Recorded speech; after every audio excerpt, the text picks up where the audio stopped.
Halo, Assalamualaikum warahmatullahi wabarakatuh. Kami dari kelompok 1, kelompok minat khusus budaya.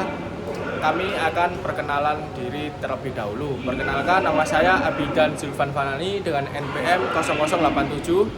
Perkenalkan, nama saya Muhammad Rahmat Al-Faru dengan nomor NPM 083. Nama saya Miftahul dengan NPM 0032. Nama saya Muhammad Dharma Samudra dengan NPM 03. Nah, di sini kami akan melakukan observasi di Museum 10 November atau di Tugu Pahlawan. Selamat menyaksikan.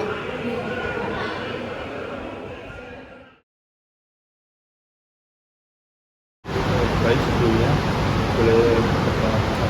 Oke, selamat siang. Perkenalkan, nama saya Dina. Saya adalah salah satu staf dari Museum 10 November.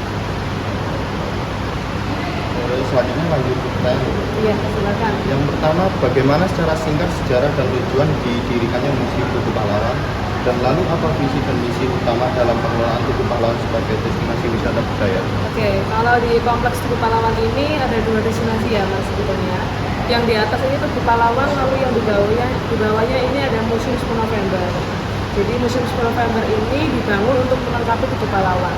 Tugu Pahlawan ini sendiri dibangun di tahun 1951 dan diresmikan di tahun 1952.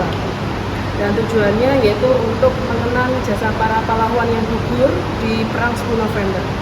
Lalu museum ini sendiri dibangun sekitar tahun 90-an dan diresmikan di tahun 2000. Baik, lanjut pertanyaan kedua. Apa saja langkah-langkah strategis yang dilakukan dalam perencanaan pengelolaan Tugu Pahlawan sebagai wisata minat khusus budaya? Kalau strategi sih kami tetap menggandeng beberapa komunitas. Kami juga kan ini di bawah Pemkot ya mas. Gitu. Jadi kami juga melakukan pemasaran di Instagram, di media sosial media seperti itu. Di universitas juga. Lanjut yang ketiga, siapa saja pihak yang terlibat dalam proses perencanaan ini? Ya karena di bawah Pemkot, jadi perencanaan ini ya pemerintah Kota Surabaya, tepatnya di Dispektorat atau Dinas Kebudayaan, Kepemudaan dan Olahraga serta Pariwisata. Lanjut pertanyaan keempat, apa saja daya tarik budaya yang ditampilkan kepada pengunjung dan bagaimana konsep edukasi secara ditampilkan dalam pengamanan wisata di Tugu Pahlawan? Oke, kalau bicara tentang budaya, kami memfasilitasi. Jadi di atas itu ada lapangan, kami fasilitasi untuk penampilan kebudayaan. Seperti kalau kami ada acara di museum, nanti akan ada penampilan ludruk atau apa. Dan setiap minggu kami pasti seperti ada teatrikal dan juga ada penampilan kebudayaan yang lain seperti reok ponorogo dan lain-lain. Lanjut pertanyaan terakhir.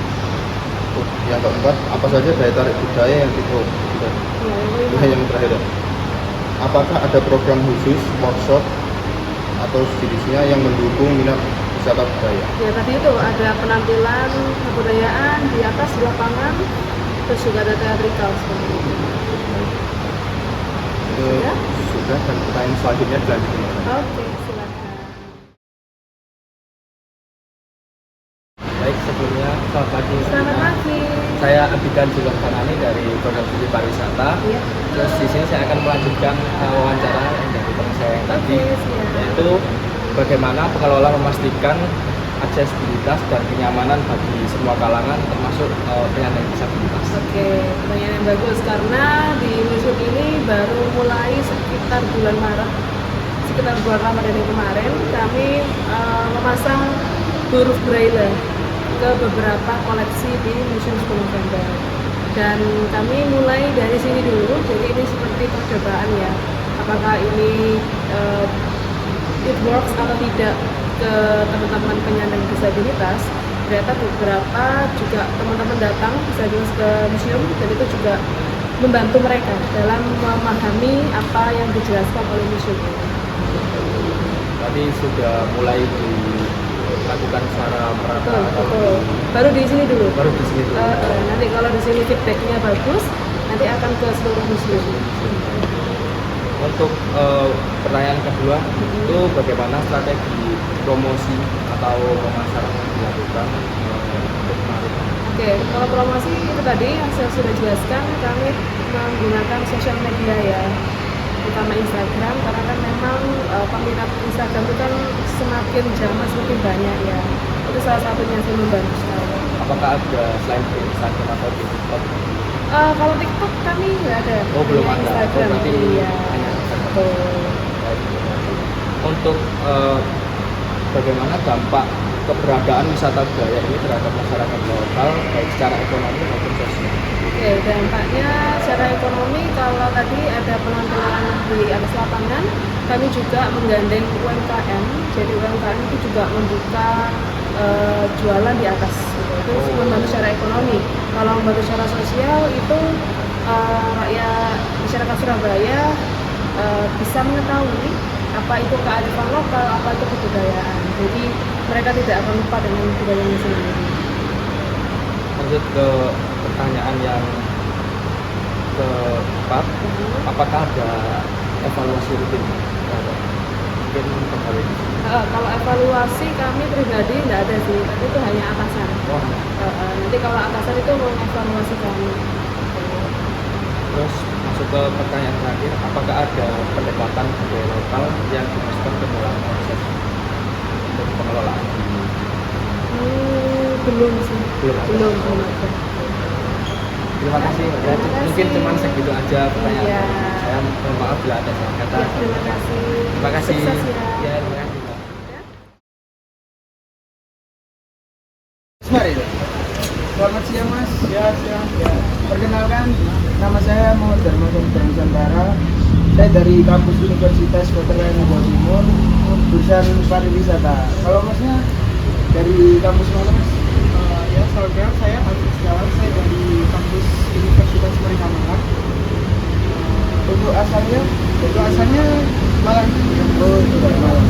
Iya. Di sini saya beberapa pertanyaan terkait di Museum 10 November ini Mas. Untuk sebelumnya Masnya untuk harga tiket masuknya dikenakan dengan tarif berapa Mas? Untuk masuknya tadi itu panitia ya Kak, soalnya kan ada panitia. Oh, jadi rombongan ya? Iya, tinggal kartu dan masuk. Oh gitu ya. Untuk fasilitas yang terdapat di museum ini bagaimana Mas? Atau sudah tercukupi atau ada kurangnya? Bisa museum Saya sih merasa cukup ya. Dari tampilan sama dari awal masuk sampai akhir keluar juga. Oh gitu.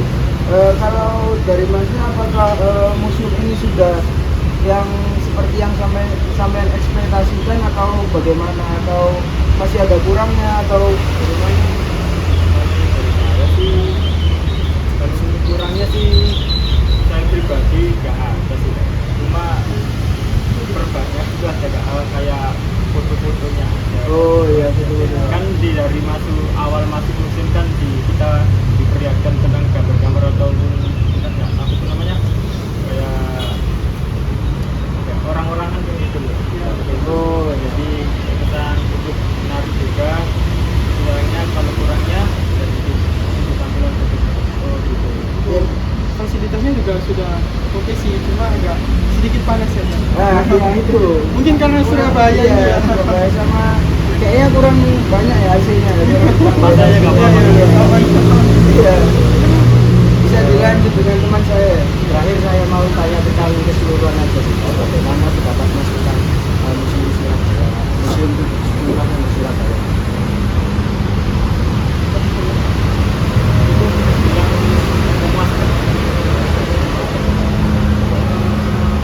Menarik sih, jadi kayak contoh untuk misal kayak kunjungan SMK atau SD gitu, untuk pengetahuan juga kan tadi juga dijelaskan salahnya tentang tentang perang di mana itu perjuangannya rakyat Surabaya juga, terus fasilitasnya juga sudah oke banget. Baik, sekian pertanyaannya. Terima kasih telah mengunjungi Museum Surabaya. Terima kasih. Sama-sama.